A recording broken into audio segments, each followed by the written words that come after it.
Hello दोस्तों, स्वागत है आप सभी का आपके अपने YouTube चैनल उज्ज्वल कंपटीशन क्लासेस पर।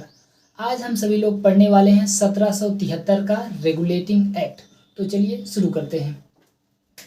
1773 का रेगुलेटिंग एक्ट। 1773 का रेगुलेटिंग एक्ट। तो सबसे पहले हम इस बात को समझते हैं कि ये 1773 का रेगुलेटिंग एक्ट क्या था और इसका नाम 1773 का रेगुलेटिंग एक्ट क्यों रखा गया। तो इसका नाम 1773 का रेगुलेटिंग एक्ट इसलिए रखा गया क्योंकि ये कंपनी को चलाने के लिए पहली बार एक कानून बनाया गया था, इसीलिए इसका नाम रेगुलेटिंग एक्ट रखा जाता है। अब बात आती है रेगुलेटिंग एक्ट ही क्यों रखा गया, कोई और नाम रखा जा सकता था। तो इसका नाम रेगुलेटिंग एक्ट इसलिए रखा गया क्योंकि पहली बार रेगुलेट करने का काम, कंपनी पर पहली बार रेगुलेट करने का काम इसी 1773 के रेगुलेटिंग एक्ट के द्वारा किया गया। जिस तरीके से गैस को जलाने के लिए पहले रेगुलेटर ऑन करना पड़ता है तब गैस जलती है, मतलब गैस को चालू करने के लिए सबसे पहले रेगुलेट करना पड़ता है।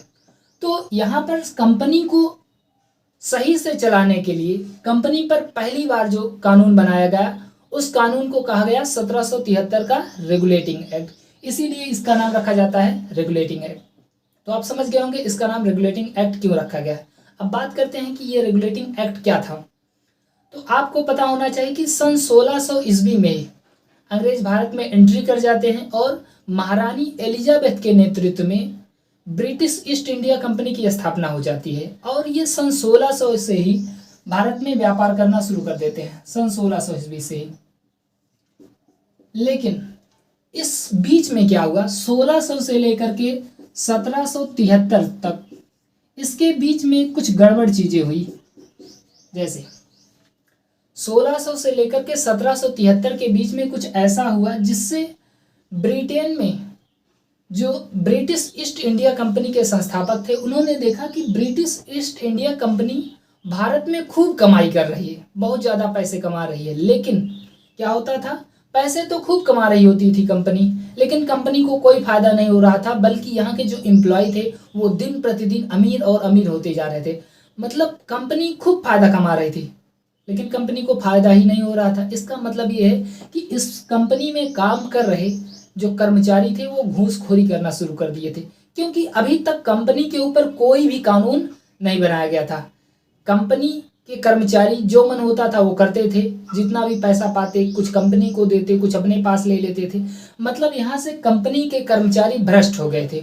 तब कंपनी पर सही से, इसको सही से चलाने के लिए कंपनी पर एक कानून बनाया जाता है, वो भी 1773 में, इसीलिए इसे कहा जाता है 1773 का रेगुलेटिंग एक्ट। तो ये ब्रिटेन की संसद द्वारा कंपनी को चलाने के लिए बनाया गया पहला कानून था, इसीलिए इसका नाम रखा गया 1773 का रेगुलेटिंग एक्ट। तो हम यहाँ पर समझ चुके हैं कि कंपनी को चलाने के लिए पहली बार रेगुलेटिंग एक्ट या कोई कानून कब बनाया गया, 1773 में पहली बार कंपनी के कार्यों को नियंत्रित करने के लिए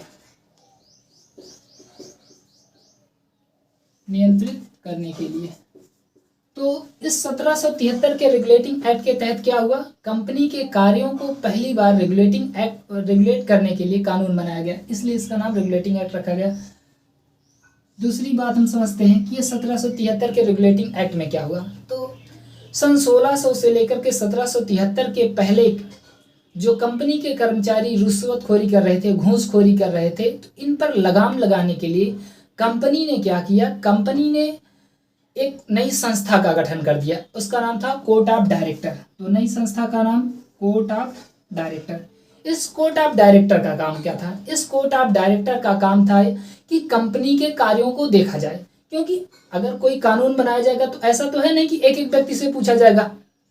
तो एक कोर्ट ऑफ डायरेक्टर जो संस्था थी ये पूरे कंपनी के कर्मचारियों को देखती थी, कौन सही कर रहा है, कौन गलत कर रहा है, कौन कितना कमाया है, कितना कंपनी को दे रहा है, कितना रिश्वतखोरी कर रहा है, हर चीज पर नजर कौन रखती थी, कोर्ट ऑफ डायरेक्टर।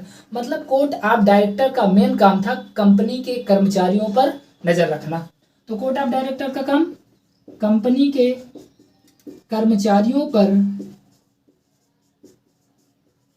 के कर्मचारियों पर नजर रखना।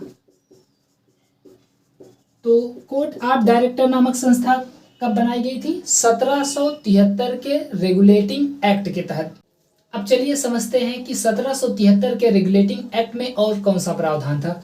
तो हम लोगों ने अभी तक पढ़ा कि 1773 के रेगुलेटिंग एक्ट के तहत कंपनी पर पहली बार नियंत्रण करने के लिए कानून बनाया गया। और दूसरा पॉइंट पढ़ा कि इसी 1773 के तहत कोर्ट ऑफ डायरेक्टर नामक एक नई संस्था बनाई गई जिसका मुख्य काम था कर्मचारियों पर नजर रखना। अब आगे समझते हैं। इस 1773 के रेगुलेटिंग एक्ट के तहत भारत में केंद्रीकरण की शुरुआत हुई। अब केंद्रीकरण क्या होता है?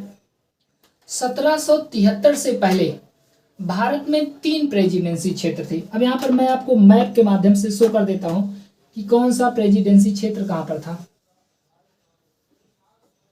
तो यहाँ पर था बंबई, जिसे आज हम मुंबई जानते हैं।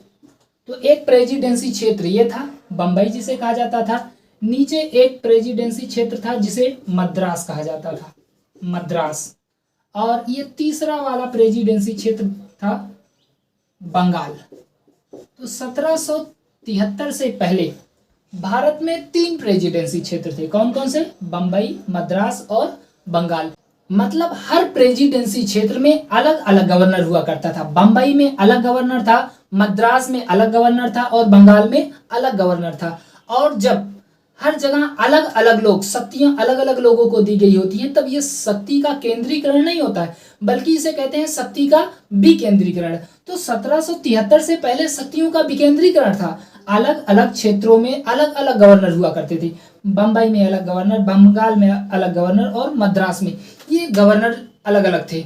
लेकिन इस 1773 के रेगुलेटिंग एक्ट के तहत क्या हुआ? इस 1773 के रेगुलेटिंग एक्ट के तहत भारत में केंद्रीकरण का पहला कदम उठाया गया। क्या किया गया? मद्रास के गवर्नर की शक्तियां ली गई, बंबई के गवर्नर की शक्तियां ली गई और इन दोनों की शक्तियों को डाल दिया गया बंगाल के गवर्नर में। तो यहां से बंगाल के गवर्नर को क्या बना दिया गया? पावरफुल। मतलब अब यहां से शक्तियों का केंद्रीकरण हो रहा है। इनकी शक्ति ले ली गई, इनकी शक्ति ले ली गई। अब सबकी शक्ति लेकर जब किसी एक व्यक्ति को दे दी जाती है, तब उसे कहते हैं शक्तियों का केंद्रीकरण। तो 1773 में क्या हुआ? शक्तियों का केंद्रीकरण हुआ। कैसे हुआ? मद्रास के गवर्नर और बंबई के गवर्नर की शक्तियों को लेकर के बंगाल के गवर्नर को दे दी गई। लेकिन आप लोग खुद सोचिए, अगर ये भी गवर्नर, ये भी गवर्नर, ये भी गवर्नर, लेकिन ये ज्यादा पावरफुल गवर्नर, तो कैसे पता चलेगा कौन सा गवर्नर पावरफुल है? तो इसलिए किया गया कि बंगाल के गवर्नर को गवर्नर जनरल बना दिया गया 1773 में ही। तो केंद्रीकरण के तहत हम 2 चीजें समझेंगे कि बंगाल के गवर्नर को गवर्नर जनरल बना दिया गया, गवर्नर जनरल बना दिया गया। और इसको सामान्यतः गवर्नर जनरल नहीं बनाया गया, बल्कि मद्रास और बंबई के गवर्नर की शक्तियों को लेकर के इसे गवर्नर जनरल बना दिया गया था। तो इसे कहते हैं शक्तियों का केंद्रीकरण, जो कि 1773 के रेगुलेटिंग एक्ट में हुआ। अब हम आगे देखते हैं, तब तक आप लोग इसे नोट कर लीजिए। चलिए अब समझते हैं बंगाल के गवर्नर जनरल के बारे में। बंगाल का गवर्नर जनरल। इस बंगाल के गवर्नर जनरल के बारे में कुछ महत्वपूर्ण पॉइंट है। जैसे पहले बंगाल में गवर्नर हुआ करता था। तो क्वेश्चन पूछ सकता है कि बंगाल का पहला गवर्नर कौन था? बंगाल का पहला गवर्नर, तो बंगाल का पहला गवर्नर कौन था? बंगाल का पहला गवर्नर था लॉर्ड क्लाइव। तो इसको हम याद कैसे रखेंगे, लॉर्ड क्लाइव को? तो अगर आपको प्लासी का युद्ध याद हो, तो मैंने उसमें आपको बताया था कि प्लासी का युद्ध बंगाल नवाब सिराजुद्दौला और अंग्रेज लॉर्ड क्लाइव के बीच में हुआ था, जिसमें लॉर्ड क्लाइव ने सिराजुद्दौला के सेनापति मीर जफर को मिला करके उसे अपनी ओर कर लिया था और प्लासी के युद्ध को जीत गया था। और जब लॉर्ड क्लाइव जीता, उसके बाद वो बंगाल नवाब सिराजुद्दौला की हत्या कर देता है। उसके बाद ये लॉर्ड क्लाइव बंगाल का गवर्नर बन जाता है, क्योंकि ये तो अंग्रेज था ना, ये अपने आप को नवाब थोड़ी ना बनाएगा। तो लॉर्ड क्लाइव ने अपने आप को क्या बना लिया? बंगाल का पहला गवर्नर। तो ये क्वेश्चन कई बार पूछा गया है, बंगाल का पहला गवर्नर कौन था? Lord Clive. कैसे बना? बंगाल नवाब सिराजुद्दौला की हत्या करके बना था। तो बंगाल का पहला गवर्नर कौन था? Lord Clive. इसके बाद बात करते हैं गवर्नर जनरल की।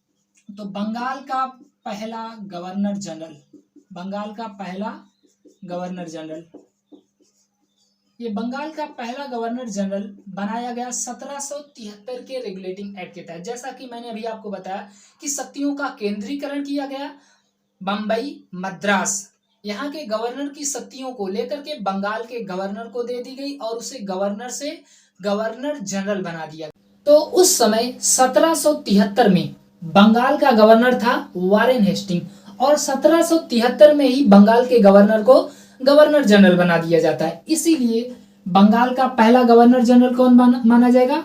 वारेन हेस्टिंग, क्योंकि इसी वारेन हेस्टिंग के समय में ही बंगाल के गवर्नर को गवर्नर जनरल बना दिया गया। तो हम कह सकते हैं वारेन हेस्टिंग ही बंगाल का पहला गवर्नर जनरल था। और हम ये भी कह सकते हैं कि वारेन हेस्टिंग ही बंगाल का अंतिम गवर्नर था, क्योंकि इसी के समय में तो गवर्नर को गवर्नर जनरल बना दिया गया था। अब समझते हैं इस गवर्नर जनरल से संबंधित और बातें क्या थी। गवर्नर जनरल अभी तक या गवर्नर जो हुआ करता था वो केवल अपने हिसाब से फैसला लेता था, जो गवर्नर लिख देता था वही कानून होता था। लेकिन जब गवर्नर जनरल बनाया गया तब इसकी शक्तियों में थोड़ी सी कमी की गई।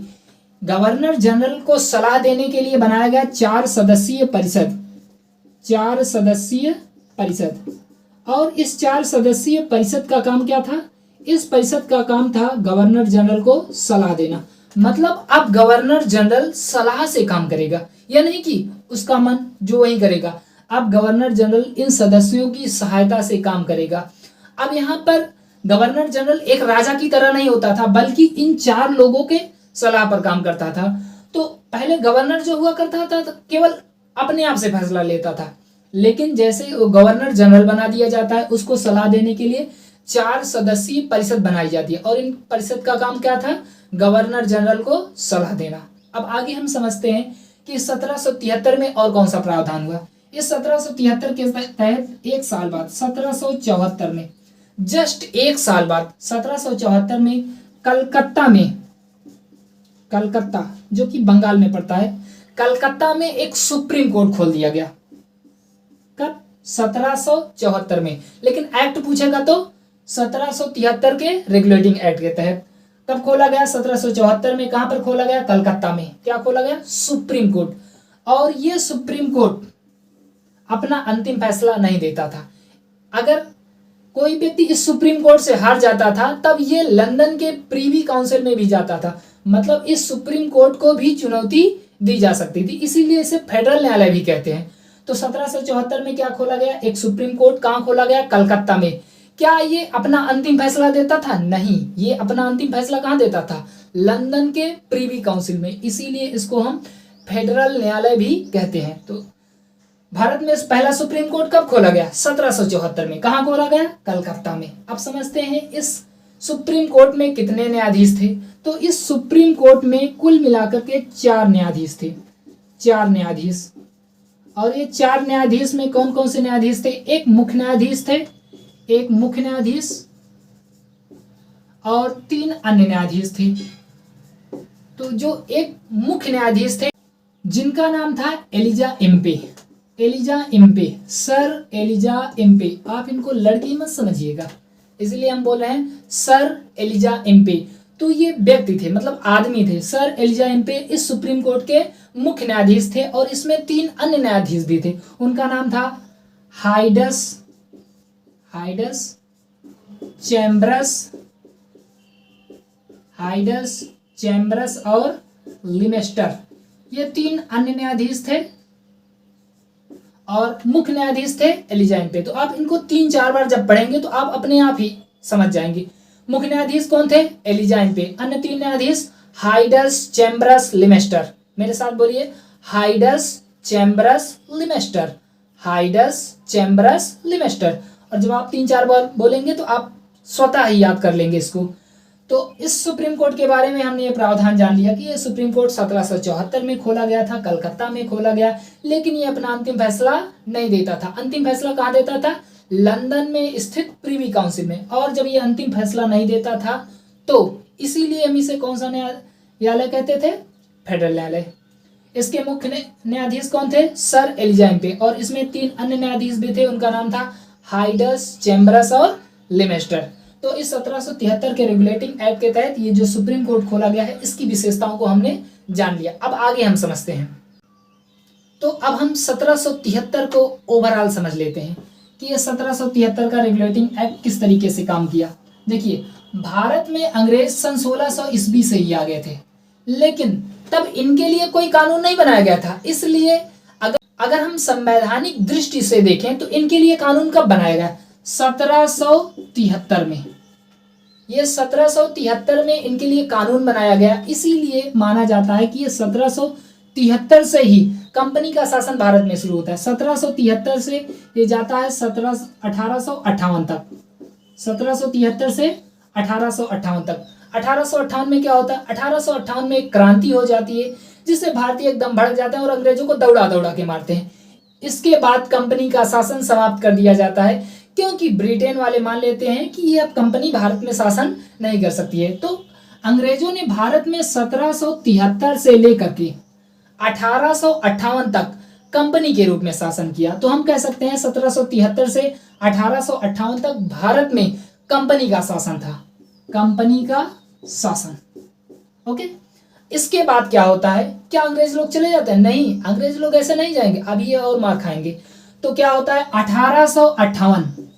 1858 से लेकर जब तक हमारा देश आजाद नहीं होता, मतलब जब तक ये बल भर कूटे नहीं जाते हैं, तब तक नहीं जाते हैं। तो 1858 से लेकर 1947 तक, जब तक हमारा देश आजाद नहीं होता है, तब तक ये रहते हैं। लेकिन क्योंकि कंपनी को तो 1858 में ही खत्म कर दिया गया होता है, तब ये कंपनी के रूप में शासन नहीं करते हैं, बल्कि ब्रिटिश के जो ताज होते हैं, ताज का मतलब ब्रिटिश के महाराजा या महारानी, तो ब्रिटिश ताज का शासन चलता है 1858 से लेकर के 1947। तो इस तरीके से हम समझ सकते हैं कि अंग्रेजों ने भारत में 2 चरण में शासन किया। एक कंपनी के रूप में, मतलब कंपनी का शासन, दूसरा ताज का शासन या क्राउन का शासन कह सकते हैं। लेकिन अंग्रेज लोग क्या 1773 से शासन कर रहे थे? नहीं, अंग्रेज लोग तो 1600 से ही आ गए थे। तो हम क्यों मानते हैं कि 1773 से ही इन्होंने शासन करना शुरू किया? क्योंकि इससे पहले कोई कानून नहीं बनाया गया था। कानून कब बनाया गया? 1773 से। जब कोई लिखित प्रमाण मिलेगा तभी तो मानेंगे ना। तो अंग्रेज लोग शासन किए सन 1600 से ही, लेकिन हम कंपनी का शासन कब से मानते हैं? 1773 से लेकर के 1858 तक। इसके बाद क्या होता है? कंपनी का शासन समाप्त कर दिया जाता है।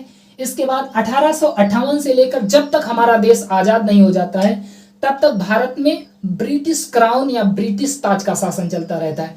तो आज के इस सेशन में मैंने आपको बता दिया कि 1773 का एक्ट क्यों बनाया गया, इसकी विशेषताएं क्या थी, और बहुत सारी चीज़ों को हमने यहाँ पर देखा। तो अगर आपको वीडियो पसंद आया है तो प्लीज़ वीडियो को लाइक कीजिए, चैनल को सब्सक्राइब कीजिए, और अगर आपको अच्छा लगता है तो कमेंट करना मत भूलिए। जय हिंद, जय भारत।